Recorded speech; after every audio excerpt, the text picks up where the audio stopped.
बच्चों, स्वागत है आपका अपने चैनल माय हिंदी टीचर में। आज मैं आपको दुर्वा क्लास 7 की हिंदी पुस्तक से पाठ 8 काबुली वाला पाठ एक कहानी है। इस कहानी को पढ़ाने जा रही हूँ बच्चों।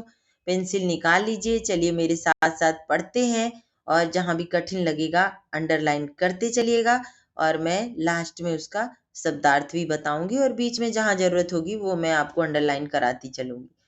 और बच्चों, इस पाठ का मैं पढ़ाने से पहले आपको ये बता देती हूँ कि इस कहानी को लिखा है रविन्द्रनाथ टैगोर ने।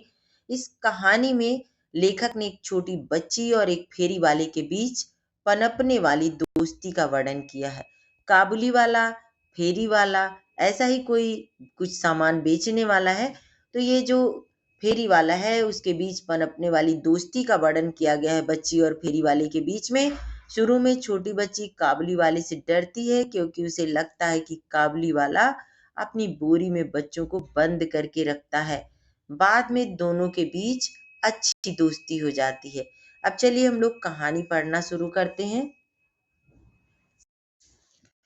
सहसा मेरी 5 वर्ष की लाडली बेटी मिनी अगड़म बगड़म का खेल छोड़कर खिड़की की तरफ भागी और जोर जोर से पुकारने लगी, काबुली वाले, ओ काबुली वाले। सहसा मतलब देखिए, यहाँ पर मैं अंडरलाइन कर देती हूँ जो भी कठिन शब्द है। सहसा मतलब होता है अचानक। कितने वर्ष की बेटी थी? 5 वर्ष की। ये छोटी छोटी चीजें हैं, लेकिन अगर आप इनको याद रखेंगे तो आपको क्वेश्चन आंसर पढ़ने की जरूरत नहीं पड़ेगी। यहाँ पर देखिए, जोर जोर से एक ही शब्द 2 बार आया है। इसको कहते हैं पुनरुक्त शब्द युग्म। और जो बीच में इस तरह का चिन्ह लगा है, ये जो डैश का चिन्ह लगा है, इसको कहते हैं योजक चिन्ह। योजक चिन्ह। और यहाँ पर 5 वर्ष की बच्ची है, जोर जोर एक ही शब्द 2 बार आया, इसको पुनरुक्त शब्द युग्म कहते हैं। युग्म मतलब जोड़ा। चलिए आगे पढ़ते हैं। और एक काबुली वाले के बाद जो ये विस्मयादि बोधक का चिन्ह लगा है, एक्सक्लेमेशन मार्क लगा है, इसको कहते हैं विस्मयादि बोधक चिन्ह। चलिए आगे पढ़ते हैं बच्चों। मैं इस समय उपन्यास लिख रहा था। नायक नायिका को लेकर अंधेरी रात में जेल की ऊंची खिड़की से नीचे बहती नदी के जल में कूद रहा था। जो लेखक हैं वो उपन्यास लिख रहे थे, नॉवेल लिख रहे थे। वहां पर उनके उपन्यास में ये कहानी चल रही थी। नायक नायिका कौन होता है? नायक नायिका यानी हीरो हीरोइन। जो उस उपन्यास का एक्टर है, वो उसके बारे में कह रहे हैं कि जो नाटक का पात्र है उपन्यास का, तो वो नायक है। नायक मतलब होता है, ये पुल्लिंग है नायक, और नायिका स्त्रीलिंग। यहाँ पर पाठ में आपको स्त्रीलिंग पुल्लिंग भी देखने को मिलेगा। व्याकरण से संबंधित जो कुछ भी आएगा उसको भी देखते चलेंगे। तो नायक हो गया पुल्लिंग और उसका स्त्रीलिंग हो गया नायिका। सोचने लगा, मेरी बेटी कितनी चंचल और बातूनी है। अभी कुछ पल पहले वह मेरे पैरों के पास बैठी खेल रही थी कि अचानक उसे यह क्या सूझी। मिनी के इस काम से मुझे अचरज तो नहीं हुआ, पर परेशानी जरूर महसूस हुई। अचरज मतलब आश्चर्य, आश्चर्य मतलब हैरानी। देखिए यहाँ परेशानी जरूर महसूस हुई। मैंने सोचा बस अब पीठ पर झोली लिए काबुली वाला आ खड़ा होगा। मेरा 17वां अध्याय अब पूरा नहीं हो सकता। लेखक जो उपन्यास लिख रहे थे, वह उनका 17वां अध्याय चल रहा था, क्योंकि जो ही काबुली वाले ने हंसकर मुंह फेरा और मेरे घर की ओर आने लगा, त्यों ही वह घर के अंदर भाग आई। उसके मन में एक झूठा विश्वास था कि काबुली वाला अपनी झोली में उसी तरह के 2-4 चुराए गए बच्चे छिपाए रहता है। इधर काबुली वाला आकर मुस्कुराता हुआ मुझे सलाम करके खड़ा हो गया। आदमी को घर पर बुलाकर कुछ न खरीदना अच्छा नहीं लगता, इसलिए उससे कुछ खरीदा। 2-4 बातें हुई, पता चला उसका नाम रहमत था। काबुली वाले का क्या नाम था? रहमत। अंत में उठकर चलते समय उसने पूछा, बाबू तुम्हारी लड़की कहाँ गई? मैंने मिनी के डर को पूरी तरह खत्म करने के लिए उसे भीतर से बुलवा लिया। वह मुझसे सटकर काबुली वाले के चेहरे और झोली की ओर शक भरी नजर से देखती हुई खड़ी रही।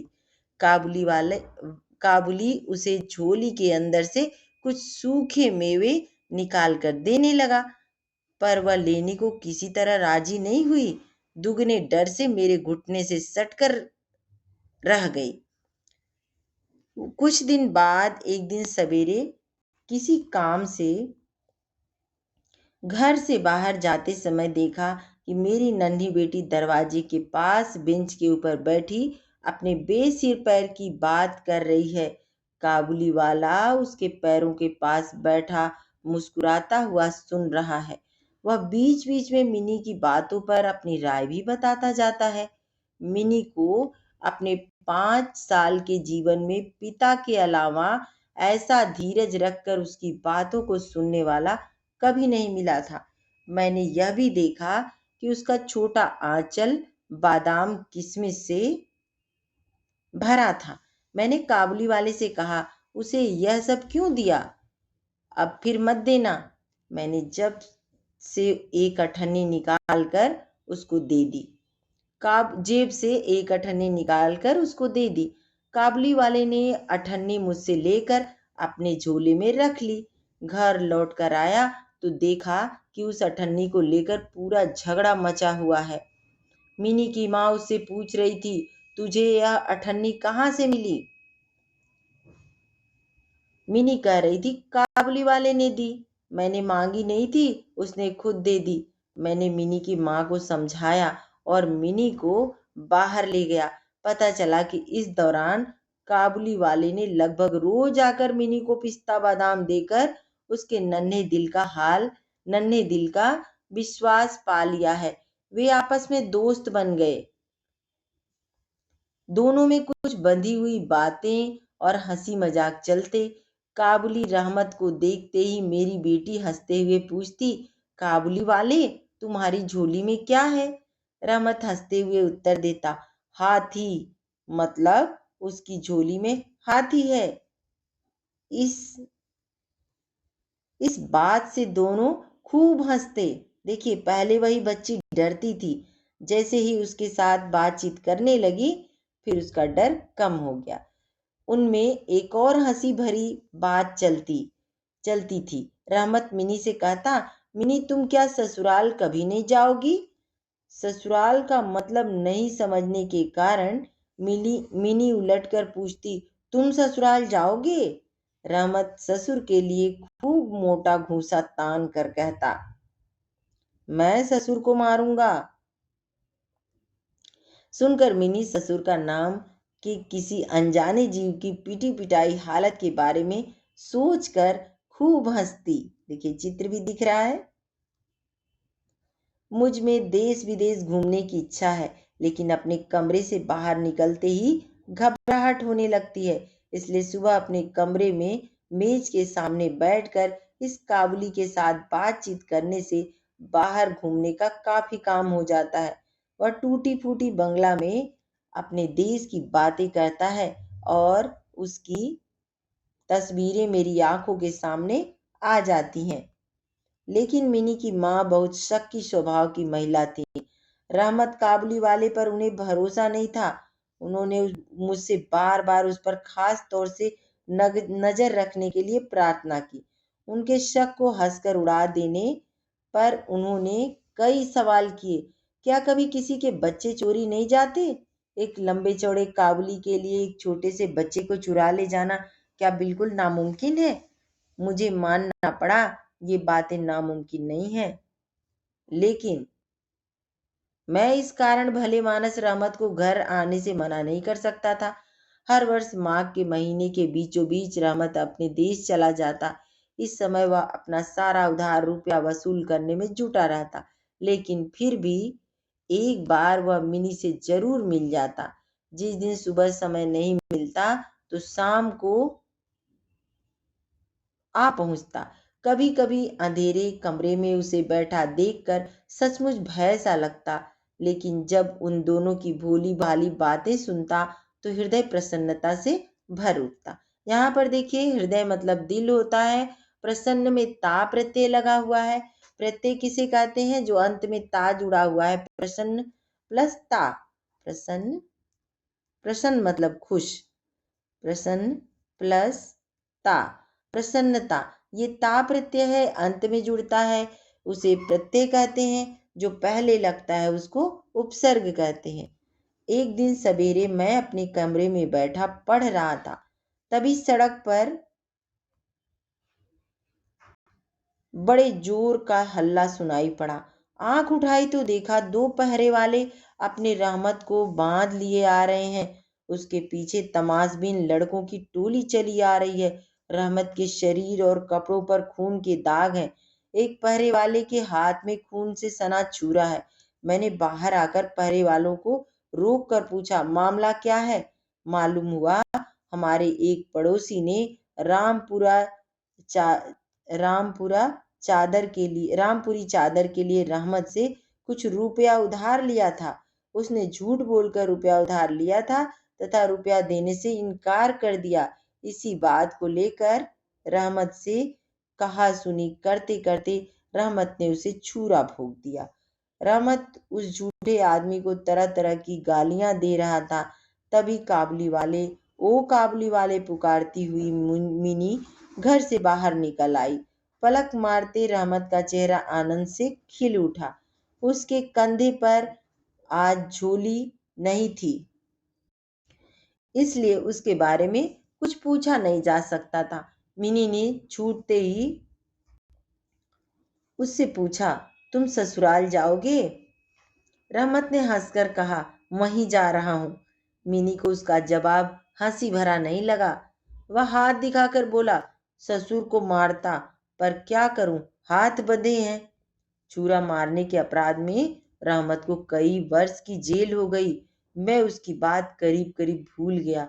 मिनी भी उसे जल्दी भूल गई। धीरे धीरे उसके नए मित्र बनते गए। उम्र बढ़ने के साथ एक एक करके सखियां जुटने लगी।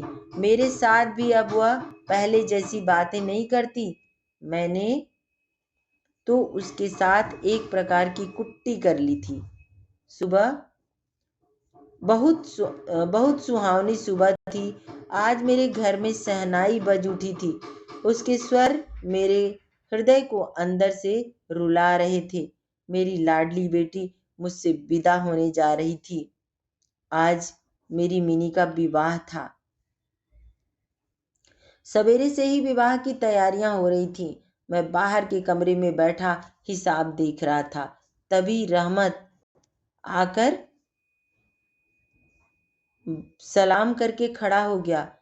मैं पहले उसे पहचान नहीं सका। उसके पास न वह झोली थी, न उसके वे लंबे बाल। शरीर भी कमजोर हो गया था। आखिर उसकी हंसी देखकर उसे पहचाना। मैंने कहा, क्यों रे रहमत, कब छूटा? उसने कहा, कल शाम को जेल से छूटा हूं। पर बात सुनकर कानों में जैसे खटका हुआ।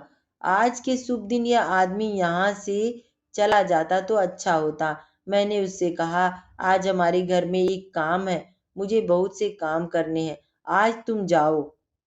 बात सुनते ही वह चल दिया और दरवाजे के पास पहुंचकर बोला, क्या एक बार मुन्नी को नहीं देख सकूंगा?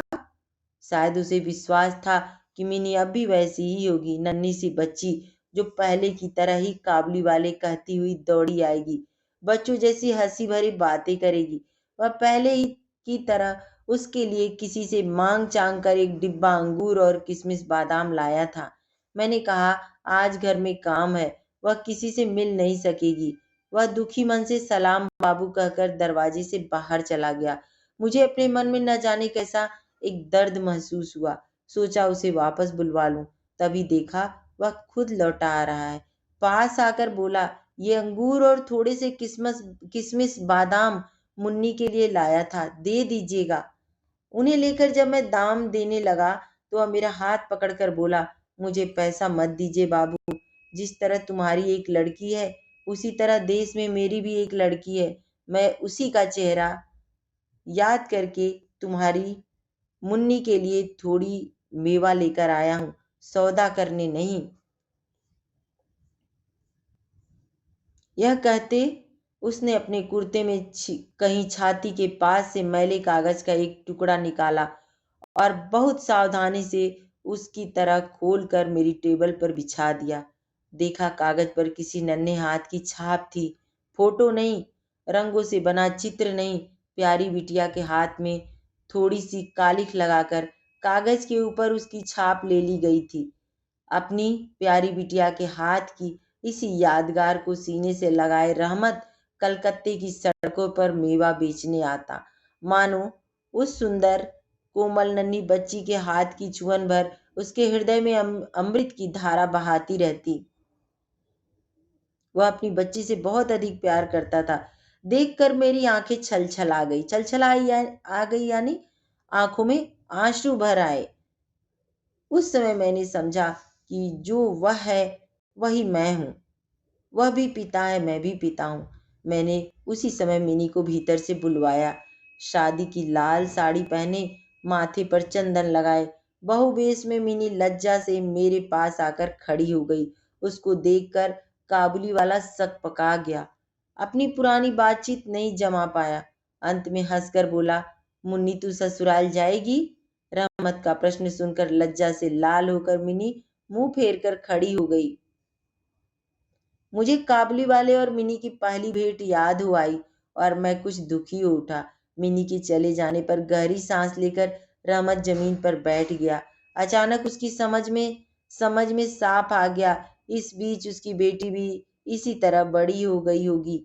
इन 8 वर्षों में उस पर क्या बीती होगी, यह भी भला कोई जानता है।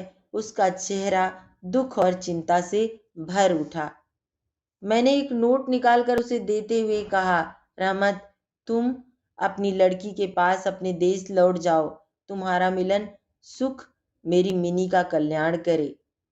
इस पाठ को लिखा है रविन्द्रनाथ टैगोर ने।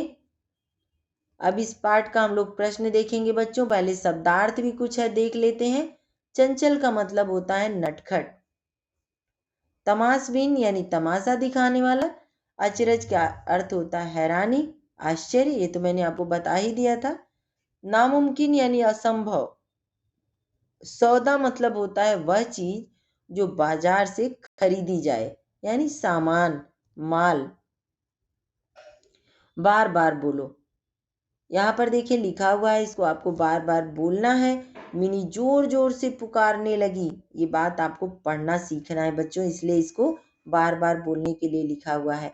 मिनी जोर जोर से पुकारने लगी। मिनी एक शक भरी नजर से देखती हुई खड़ी रही। शरीर भी कमजोर हो गया था।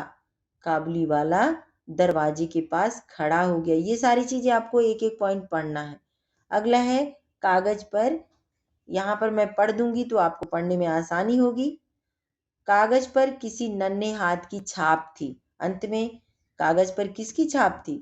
काबुली वाले के बेटी की छाप थी। उसके पास कुछ भी नहीं था तो उसने एक पेपर पर हाथ में अपनी बेटी के हाथ में कालिख लगाकर उस कालिख की छाप को हाथ पेपर पर ले लिया था और अपने पॉकेट में अपने सीने के पास अपनी बेटी की इस छाप को वो रखता था। अपनी बेटी से इतना अधिक प्यार करता था। अब चलिए बच्चों यहाँ पर देखते हैं पढ़ो और समझो। ये मैंने आपको पाठ में आया था तो बता भी दिया था कि नायक नायिका, यहाँ पर देखिए स्त्रीलिंग पुल्लिंग शब्द का प्रयोग किया गया है।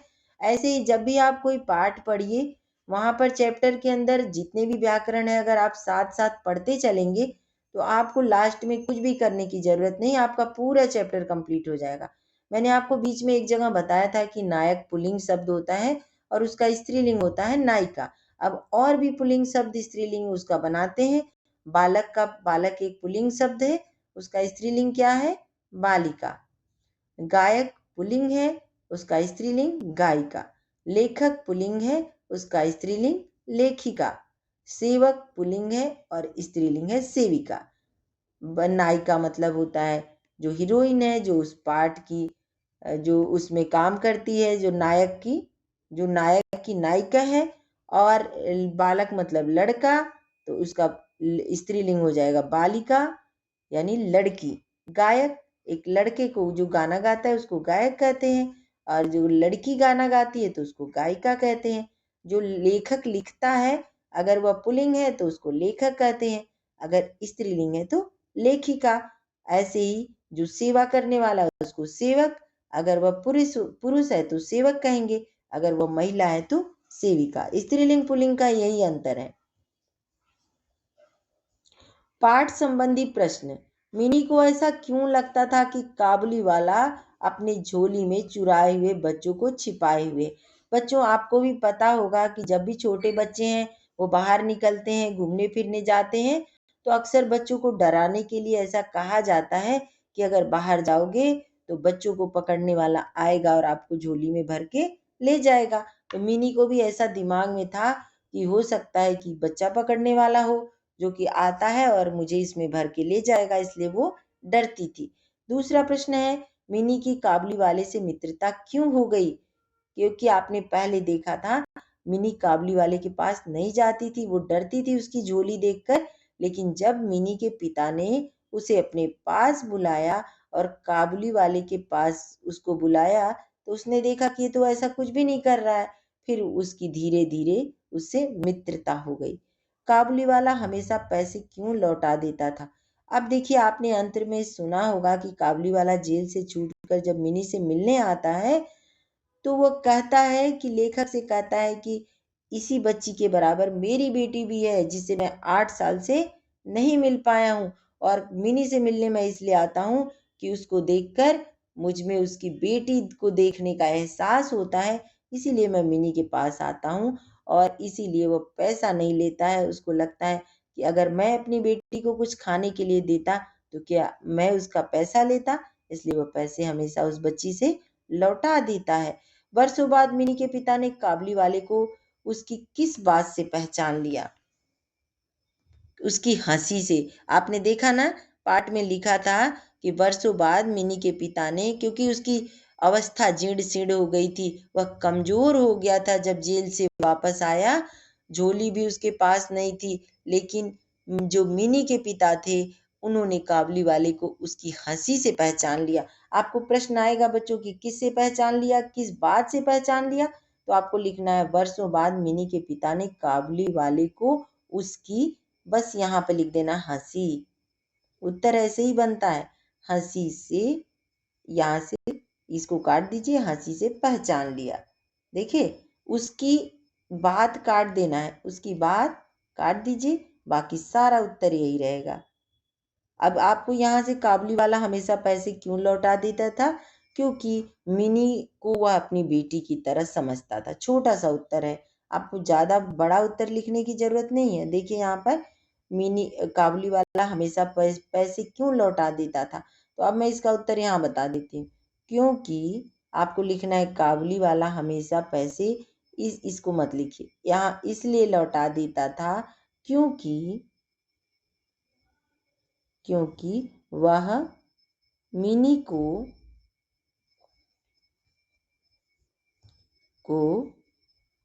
अपनी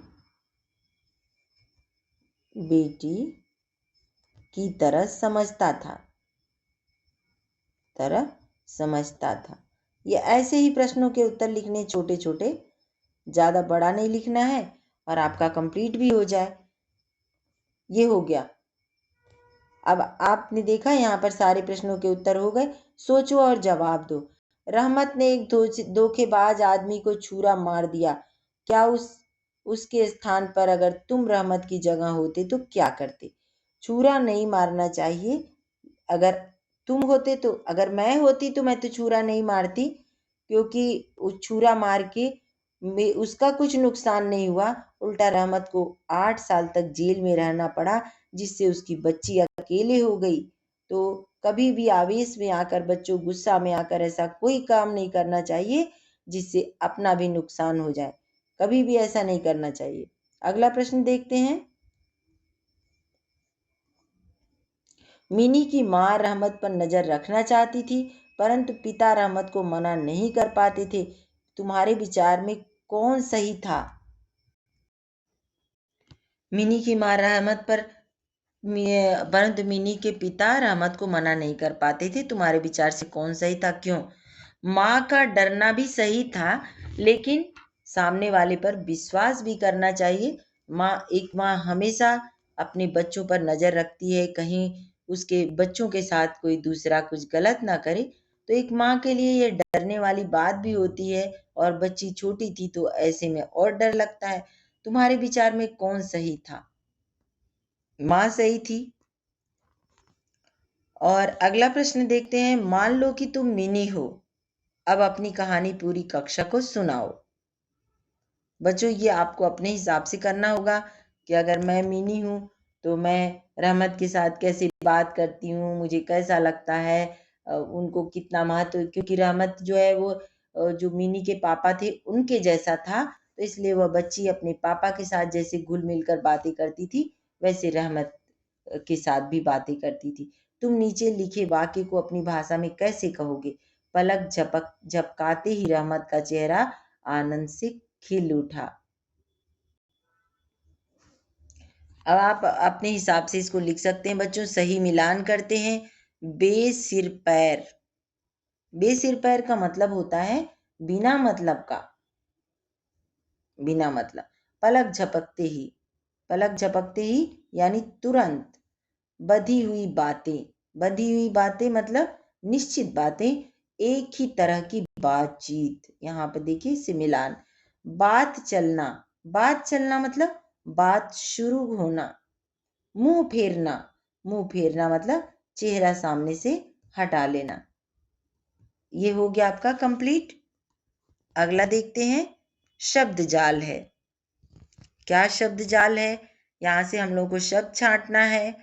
चलिए देखते हैं। काबली वाला मेवे बेचता था। यहाँ पर देखिए, काबली वाला मेवे बेचता था। नीचे कुछ मेवों के नाम लिखे, उन्हें दिए गए शब्द जाल में ढूंढो। ये संज्ञा है, इसकी विशेषता बताने वाले शब्द विशेषण होते हैं, उसे भी सोच कर लिखो। तो देखिए यहाँ पर हम लोग छांटेंगे, घेर दूंगी मैं, आप देख लीजिए। ये देखिए यहाँ पर लिखा हुआ है काजू। यहाँ पर देखिए काजू लिखा है, यहाँ पर लिखा है किशमिश, किशमिश। और यहाँ पर लिखा है छुआरा, और यहाँ पर बादाम। देखिए बादाम। यहाँ देखिए अखरोट लिखा हुआ है। ये सब मैं घेर दे रही हूँ आपका। तो यहाँ से हो गया अखरोट, किशमिश, काजू, बादाम, छुहारा।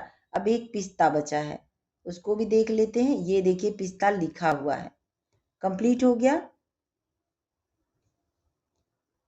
अब अगला देखते हैं बच्चों। घूमना फिरना। काबली वाला के साथ बातचीत करने से बाहर जाने का काम हो जाता है। मिनी के पिता ऐसा कहना मिनी के पिता का ऐसा कहना बताता है कि वह काबली से बात करके बाहर के देश दुनिया के बारे में जानकारी प्राप्त कर लेते थे। आज इसके अलावा और किन किन साधनों से देश विदेश के बारे में जानकारी प्राप्त की जा सकती है, सूची बनाओ। तो बच्चों, आजकल जितनी भी सोशल साइट्स हैं, आप उनके माध्यम से बहुत सारी चीजें हैं। व्हाट्सएप है, मोबाइल है, यहाँ पर आप लिख लीजिएगा मोबाइल, है ना, इंस्टा है,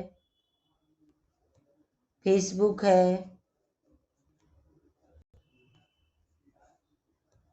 ट्विटर है।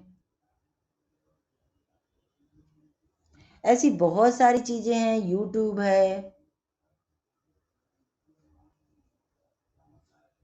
यूट्यूब है, फेसबुक है, इंस्टा है, मोबाइल है, ट्विटर है, व्हाट्सएप है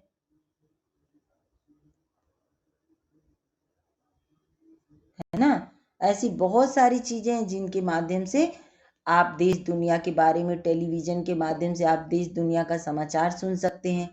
तो आप बहुत सारी चीजों की जानकारी घर बैठे प्राप्त कर सकते हैं, पूरी दुनिया की जानकारी। देखो, समझो और करो।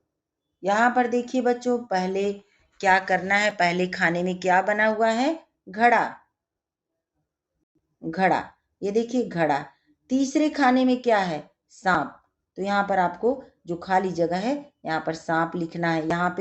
यहाँ पे आपको सांप लिखना है। मैं यहाँ लिख देती हूँ सांप। फिर है पांचवें खाने में क्या है? पगड़ी, लिखा हुआ है यहाँ पर देखिए। फिर अगला देखते हैं हम लोग। 10वें खाने में क्या है, ये देखिए लास्ट है 10वां खाना, तो 10वें में क्या है, झंडा। यहां मैं लिख देती हूं झंडा। फिर है, देखिए यहां पर कुर्ता कहाँ है, किस खाने में, तो छठवें खाने में, तो हम लोग लिख देते हैं छठे में, या छठवां भी लिख सकते हैं, 10वां, छठवां, 5वां, तो हम छठवां लिखते हैं यहाँ पे, छ ठ वां, छठवां। छठवां खाने में या छठवें खाने में वे लिख सकते हैं, इसको हटा दीजिए। छठवें खाने में कुर्ता है। 9वें खाने में क्या है, 6, 7, 8, 9, गिलास। यहाँ पर देखिए गिलास है, गी हिंदी में ऐसे ही लिखते हैं बच्चों, गिलास। इंग्लिश में ग्लास बोलते हैं, हिंदी में गिलास।